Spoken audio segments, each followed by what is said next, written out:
Hello, this is Kevin and Ashley from Uncommon Roots Homestead. I am actually recording an introduction right now, and it may look a little different than the video this is being posted for. As Ashley was editing my videos that I was taking, she realized I had deleted my introduction. We have one rule, and that's delete the video so I don't have to go through a million takes to figure out where you messed up. I'm a big dumb animal, and it happens. But anyway, this is my introduction to a canning video that I made teaching you how to make our cayenne hot sauce, as well as telling you a little bit about the canning process and helping you understand what that looks like, and also that you can do it all with things you have in your home. So hopefully it empowers you to start the canning process and preserving process for yourself with things you already have in your kitchen.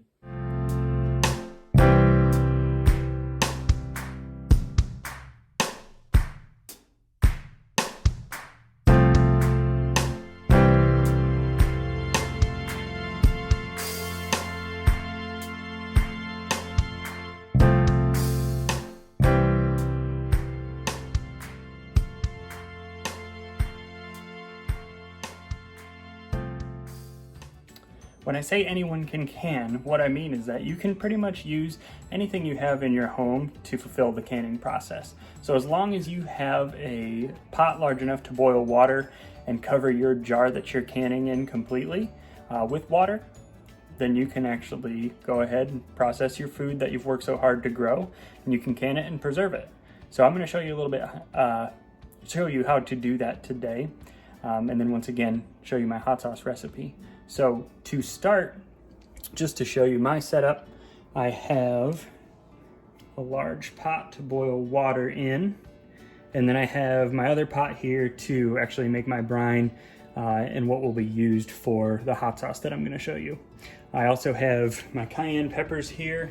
These are all harvested from our garden, and then all the ingredients I have as well. So for this recipe, I have the cayenne peppers, I have my honey here, I have some sea salt, I have garlic, I have vinegar, and then you will need water as well. When it comes to canning, the number one rule for me is to make sure that I'm doing it safely. And I recommend that you try to do it that way as well. So as I mentioned to you, I am doing essentially a water bath can. So I'm gonna be boiling water in here and sealing my jars that way. There's really two ways to do the canning process. One would be water bath, where you are boiling water and using that heat to seal your jar. Now, the thing with water bath canning is that you do need to make sure that whatever you're canning has a pH value of than more than 4.6 pH, and that means that whatever you're canning is acidic or has enough acidity to preserve and to keep botulism away. So botulism spores cannot live in that type of acidity. The other way that you can kill botulism is through heat. So with water bath canning, you will actually not be able to get your jars hot enough to kill botulism. So to actually kill botulism, you need your heat to actually be at least 250 degrees Fahrenheit in order to kill botulism. So with water bath canning, you are not going to be able to get that temperature. But if you have a pressure canner, in that case, you would be able to. So anything that you make with a water bath canner, or if you boil it on your stove, it's going to have enough acidity. So in this case, my peppers, they don't have enough acidity. So what you'll have to add to your recipe to make sure that you have enough acid is going to be vinegar and salt. Salt actually preserves it. The vinegar provides the acid level that you need. So every recipe that you make essentially is going to have to have some form of acid and enough acid to make sure that you can kill any form of botulism that might grow within your jars. So in this case, we will be using white vinegar to make sure that we can kill any potential for botulism and we can remain safe. So to get started, I am boiling water here, or I'm starting to. And the first step for me is to always sterilize my jars. I want to make sure that no matter what I am doing with these jars, that it's going to be, once again, safe. Number one rule, safety. So I will be placing my jars in the boiling water for about 5 minutes. Technically, if your recipe is boiling for 10 minutes or longer, you don't have to sterilize the jars. It'll sterilize while it's canning. I like to be extra safe, so I boil the jars by themselves for about 5 minutes before I even do anything else. So that's what I'm doing right now. Water's heating up right there, and the jars will be going into that once it starts boiling. In the meantime, what I'm gonna do is I'm gonna show you how to make the brine. That will be essentially your sauce.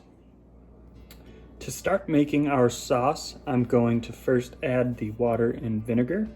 So you need equal parts vinegar and water for this recipe, and most pickling recipes usually call for some form of equal parts vinegar water combo. So for this one, it's no exception. I will be adding right now 1 cup of water and 1 cup of vinegar.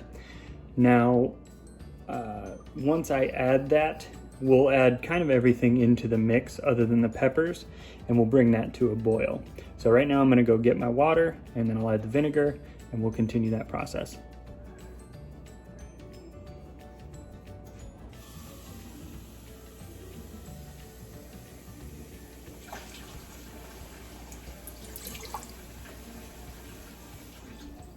How much water and vinegar you use is gonna depend on how many peppers you have. So I've got a decent amount of peppers here, but not too much. So once again, I'm using 1 cup of water and 1 cup of vinegar. And that should do the trick and make enough for a good sauce. You can add different kinds of vinegar too, if you prefer a different taste. Some recipes call for like a white wine vinegar. Some you can use apple cider if you want a different taste. You could use any different kinds, but I kind of like just using this straight white vinegar. Doesn't change the flavor too much, and brings it more closely resembling to the Frank's Red Hot sauce, which I really like.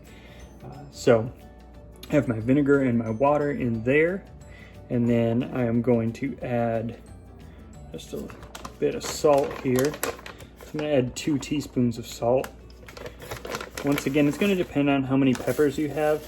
I'll post my recipe below this video, so that way you have it, but you may have to modify it depending on how many peppers you have. So there's 2 teaspoons of salt, and then the last thing I'm going to add before we bring it to a boil is going to be honey. If you like a little sweet in your heat, then honey's the way to go. Honey is actually safe for canning, so you don't have to worry about any issues or anything like that with it spoiling or causing any bad reactions with your canning. Honey is a safe and healthier way to add some sweetness to your sauce. So I'm going to add honey. I like to use that as a substitute for sugar. And in this case, I did about 2 teaspoons of honey.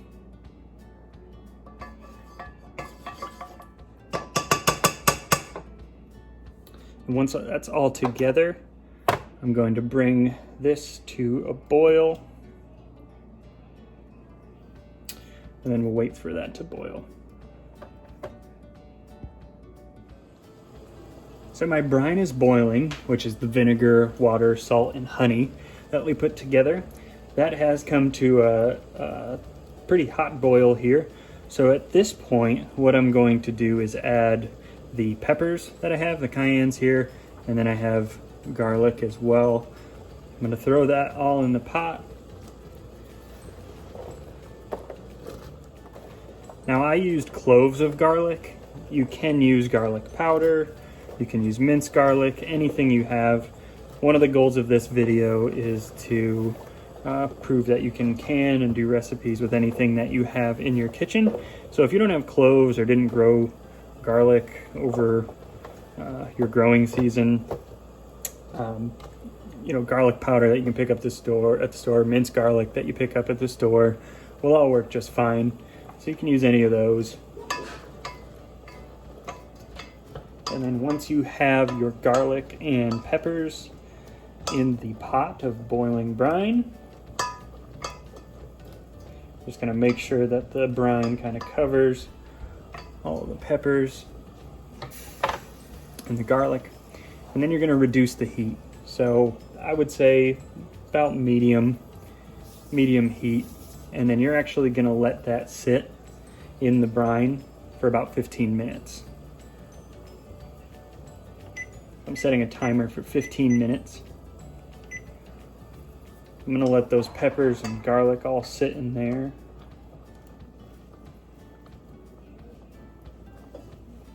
Now I like to get my garlic and my peppers really, really soft. So if 15 minutes isn't long enough to do that, I may add more time just to make sure they really soften up. The reason I do that is because it thickens up the sauce a little bit without it being like super chunky. So eventually we're gonna blend this whole mix together, but I need to make sure that I soften up all the peppers first, so that way it becomes like a smooth sauce.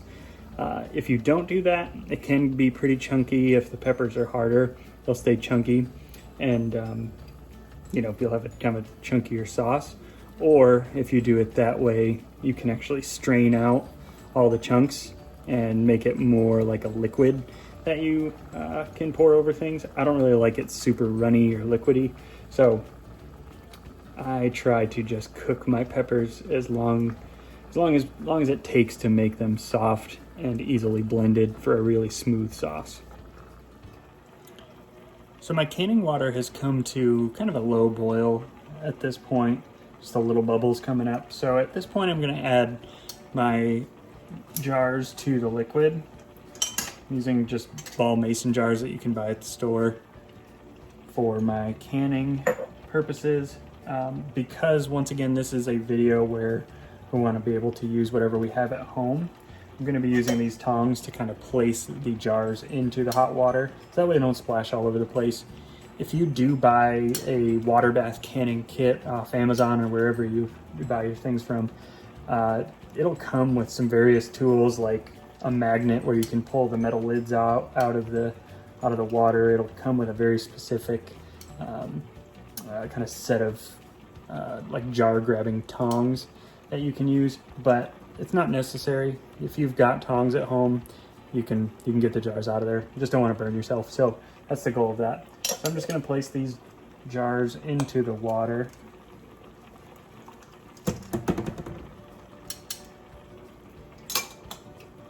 I've got 1.5 pints. I think that's about what it'll take to make my sauce. And then you place your lids in there as well.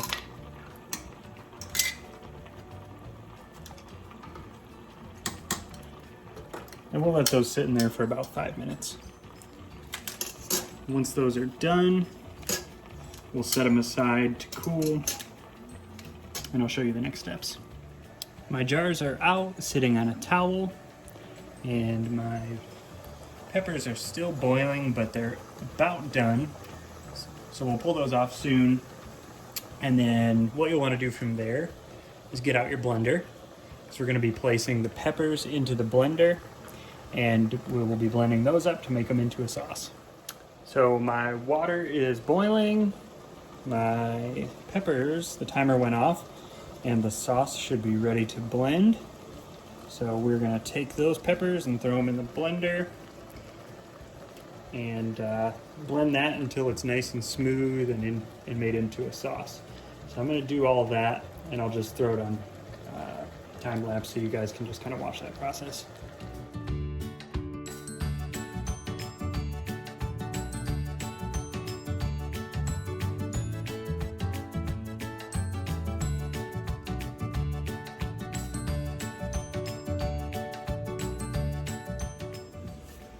I've got my sauce here, and I'm about to pour it into the canning jars.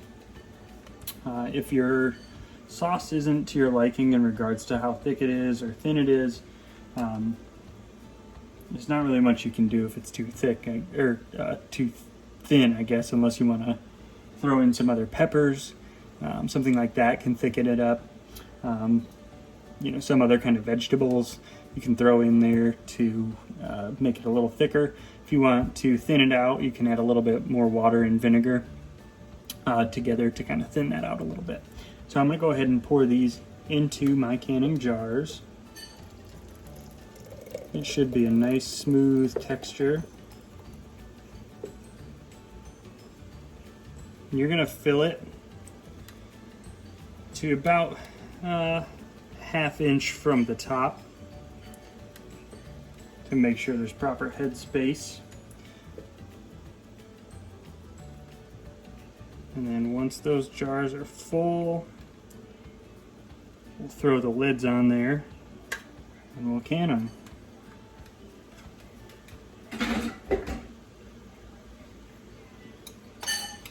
So to can it, you're just going to place the lid on top. This lid, right now, it should have a bubble, if you can hear that. That pops.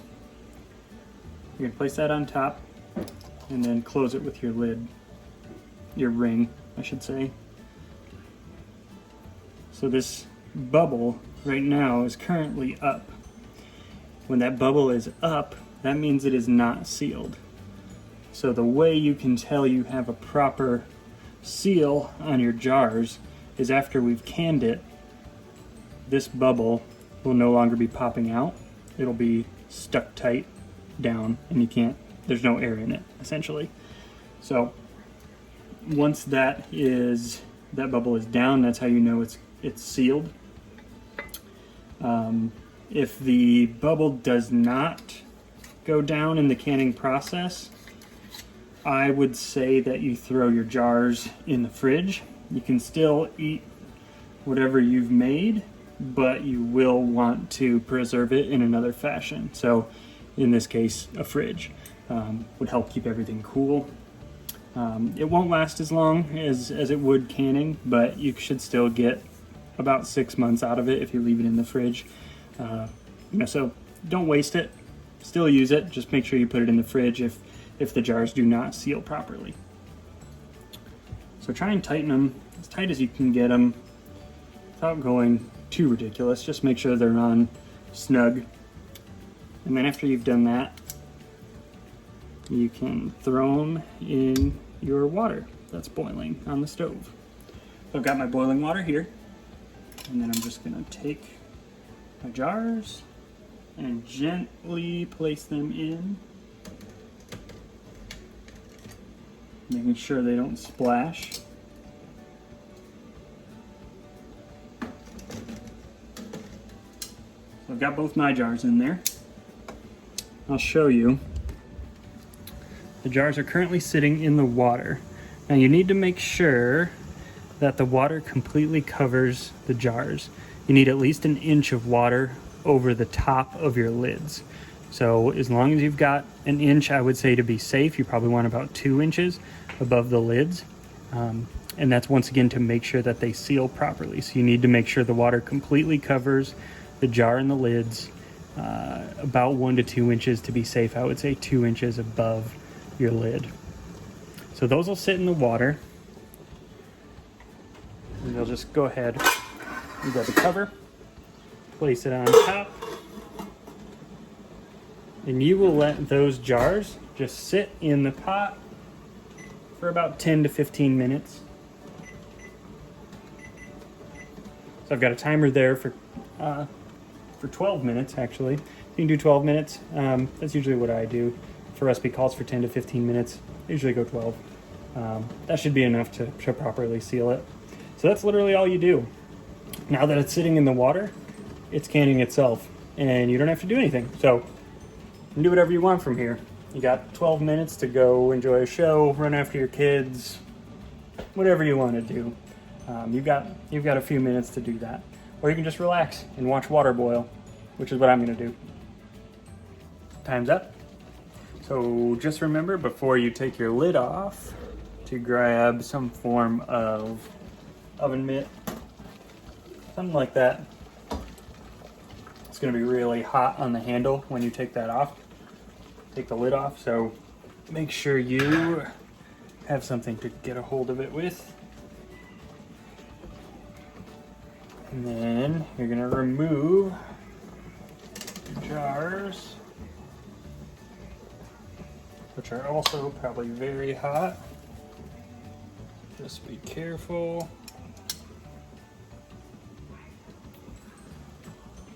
Here's jar number 1.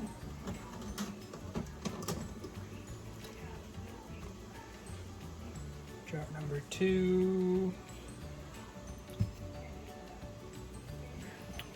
Okay, we've got both there. So there's 2 jars of hot sauce that I made. It's about 1.5 pints of hot sauce that I have here. So now you're gonna let this sit for at least 12 hours to make sure that they will seal. The actual sealing will take place probably before then, but give it 12 hours just to be safe. So you'll actually most likely be able to hear the cans when they seal. So you hear a loud pop. That's that air bubble that's being pressurized down and actually sealing the jar. So you might hear a loud pop in your kitchen while you're going on about your business. So if you hear that, that's just the jar sealing. It's probably not anything more than that. And then once those are sealed after that 12-hour period, then you can throw them in your cupboard. You can start, or put them in your fridge, put them wherever you want, and then, use them at your convenience. So that's it. That's canning. It's as simple as that. You can do whatever you want in regards to boiling the water. It's a simple water bath canning process. So now you can do it from home. You can do it yourself.